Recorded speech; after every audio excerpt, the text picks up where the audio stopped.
taniyo bilowgii bishii Juun ee sanadkan 2021 waxaa soo baxay warar sheegaya in diyaaradaha aan duuliyaha lahayn ee drone-ka loo yaqaano noocooda aruuriyo xogaha fuliyana weerarada la geeyay gudaha Soomaaliya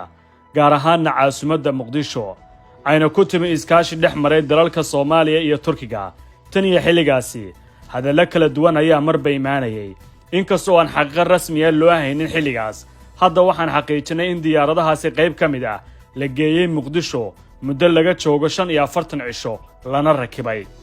ilo xoogaal oo ka tirsan laamaha ammaanka ee dawladda federaalka Soomaaliya kana gaabsaday adeegsiga magacooda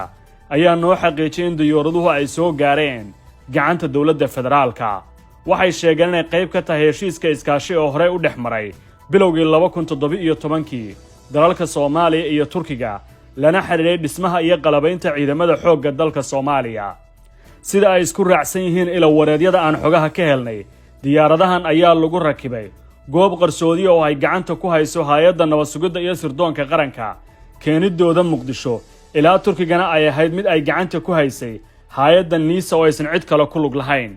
tijaabadii koobaad ayay sameeyeen diyaaradahan sida ay xaqiijinayeen dhanka ammaanka taasoo ka dhacday meel ka baxsan gobolka Banaadir iyo gobolka Shabeellaha Hoose waxayna soo aruurisay macluumaadka la xiriira kooxaha ka soo horjeeda amniga iyo horumarka Soomaaliya ee Al-Shabaab shakhsiyaad Soomaaliya ayaa la geeyay gudaha Turkiga bilowgii sanadkii 2020 si ay qayb uga noqdaan tababar la siinayay ciidamada xoogga dalka balse si gaar ah mar dambe loogu leexiyay qorshaha baridda diyaaradahan kuwaasoo markii ugu horeysay sawirro laga arkay kadibna la qariyay dhammaan xogahooda nooca diyaaradaha bilaa duuliyaha ee la aaminsan yahay inay tageen Soomaaliya waa kuwa aruuriya macluumaadka bartilmaameedka gudbiyo xogaha kadibna isla xilligaasba fulin kara howlgallada dhammaystiran taasoo hore loogu tijaabiyay furimaha dagaal ee ay galeen ciidamada Turkiga ila wareedyadu waxa ay ka gaabsadeen inay si toos ah u sheegaan noocyada diyaaradahan maadaama dawladda Turkigu ay diyaarado kala duwan soo saartay oo iswada kuwa ugu caansan ay yihiin TB2 Akinsh iyo laba nooc oo wali lagu wada tijaabo balse Ankara sanad ka hor ayay bilowday inay iib geyso labada nooc ee Akinsh iyo TB2 ama Baykhirdaar taasoo ka dhigan noocyada Soomaaliya la geeyay inay noqon karaan labadan qaybood oo labaduba howlgalladooda hore ay u guuleysteen fagaaraha dagaalka xogtu waxa ay kala cadeynaysaa in iskaashiga labada dal ka dhaxeeya awgii Soomaaliya ay ku heshay diyaaradahan haddana loogu talagalay inay adeegsadaan ciidamada xoogga dalka oo lagu wareejin doono marka ay dhammaystirmaan qorshaha la wareegidda amniga qaranka ee STB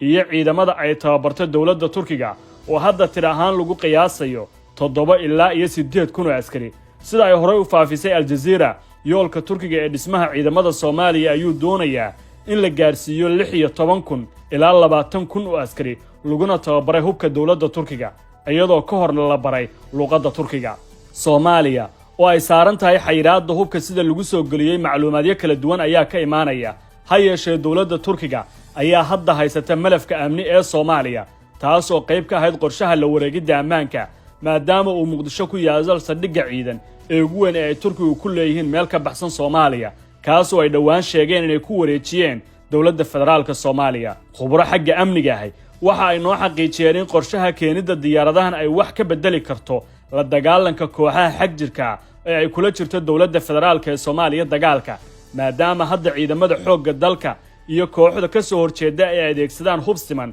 mararka qaarkood balse duulimaadyada hawada ayaa ka caawinaya ciidamada xoogga dalka inay helaan macluumaad dhammaystiran oo ay u howlgali karaan si madax bannaan AMISOM ayaa hore u adeegsan jiray xilliyada howlgallada diyaaradaha bilaa duuliyaha noocooda sawirrada iyo kormeerka halka Mareykanku ay adeegsan jireen mid fulisa duqeymaha oo laga kiciyo saldhigga military ee Belidogle oo ay Mareykanku halkaas ku leeyihiin saldhig military xogahan helnay waxay kala xaqiijinayaan in toddobaadyada soo socda madaxweynaha Soomaaliya Maxamed Cabdullaahi Farmaajo booqasho rasmi ah ku tagay dalka Turkiga kadib markii uu casuumaad ka helay dhigiisa Turkiga Rajab Tayyip Erdogan ayna ka wada xaajoon doonaan qorshaha la xiriira xiriirka labada dal oo ay ku jiraan malafka amniga oo Turkigu ay doonayaan inay noqdaan kuwa ay saameyn ku leedahay dawladda federaalka iyo Turkiga midna si buuxda uma shaacin xogaha la xiriira in diyaaradahan la geeyay gudaha Soomaaliya gaar ahaan Muqdisho waxaana soo baxaya macluumaadyo kala duwan oo arrintan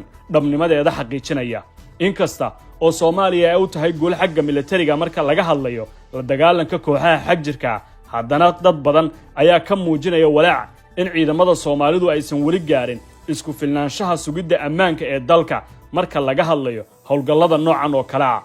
shirkadda Somnet Export ee ku taal dalka India waxay ku soo dejinaysaa khamiisyada, shaararka iyo saraawiisha, kabaha, isberbaarka bajaajyada dawooyinka. Wuxuu faahfaahin kala xiriir nambarada shaashada kaaga muuqda.